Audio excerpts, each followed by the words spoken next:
What if I told you that one of the biggest icons of the 90s fit in the palm of your hand, 8 pixels, and died if you fell asleep? Yep, today we're diving into the legendary, unforgettable Tamagotchi. If you lived through that era, get ready to feel some serious nostalgia.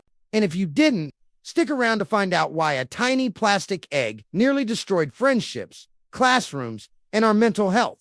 Before TikTok, before Instagram, even before Orkut, there was something that clung to us like gum on a Converse sneaker. The Tamagotchi. It was surreal. Something that today might seem simple, but back then felt like alien tech. It was like having a pet that lived inside a black and white screen, begged for food every 2 hours, pooped on the display, and if you forgot about it for an afternoon, it died.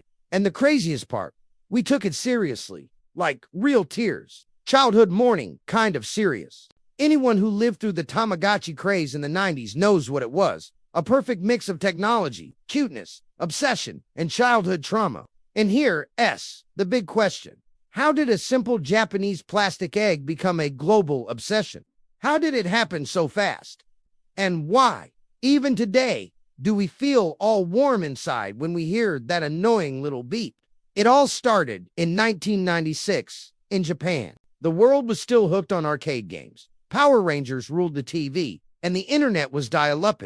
You even had it. Bandai, the same company that made action figures for Saint Seiya, came up with something completely different. Akimata, the creator, had a brilliant idea. She thought, what if kids could bring a pet to school without actually bringing a real pet? And that's how Tamagotchi was born, a mashup of Tamago egg in Japanese. And watch, a portable digital pet, a colorful little egg with 3 buttons, a tiny screen, and graphics that looked like they came from a calculator. But there was something magical about it, a strange magnetism, a vibe kids couldn't resist. The Tamagotchi was an instant hit in Japan. It sold more than ice cream in summer. People lined up to buy one, and Bandai knew they had something huge in their hands.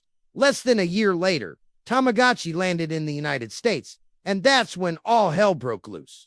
All it took was one kid to show up at school with that colorful keychain, and boom, full-on craze. In Brazil, it arrived a bit later, but the effect was the same.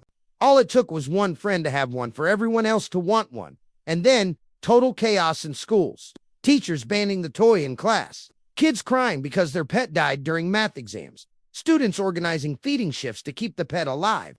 And that relentless beeping sound becoming the nightmare of geography teachers everywhere. Balancing school, social life, and a needy little pixelated creature was no joke. The Tamagotchi was like an early warning about digital responsibility way before we even had cell phones. It was addictive, time-consuming, and somehow made us form real emotional bonds with a bunch of blinking pixels. Fun fact, by 1997, Bandai had already sold 40 million units. That's in under 2 years. You'd wake up and the pet was starving.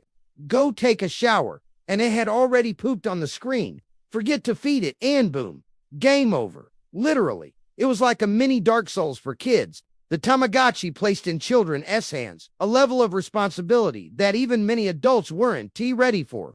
The emotional pull was real. People held mock funerals when their pets died. Friends shared survival strategies, made feeding schedules, and treated the thing like a digital child. Its average life cycle was 10 to 15 days. But a few legendary users managed to keep it alive for nearly a month. The pride was so intense it made you want to print out a certificate. The truth is, Tamagotchi was the first deep experience many of us had with the anxiety of trying to juggle everything. It was a playful forecast of what digital life would become. Multiple tasks, constant notifications, and that nagging feeling you're forgetting something important. After the first wave of success, dozens of variations came out. Angel Tamagotchi, Alien Tamagotchi, Vampire Tamagotchi, versions with infrared touchscreen, built-in mini-games. Every year brought a new evolution. The hype faded over time, like everything in pop culture, but the legacy stuck. The concept of a virtual pet directly influenced later products like Digimon, Neopets, and even modern smartphone pet games.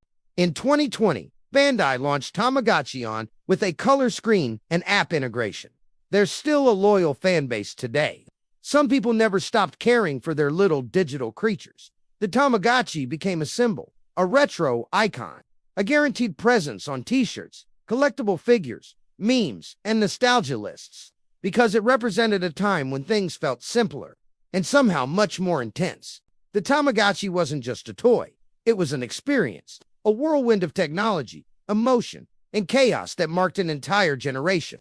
It taught us responsibility, routine, frustration, and even grief, all inside a tiny plastic egg with 3 buttons. It arrived at the right time, in the perfect form, with just the right amount of charm, and that's why it became unforgettable. If you cared for a Tamagotchi, you probably still carry that memory with you. If you never had one, maybe you'll never fully get the magic. But those who lived it know. It wasn't just a toy. It was our first digital pet, and we loved it like it was real.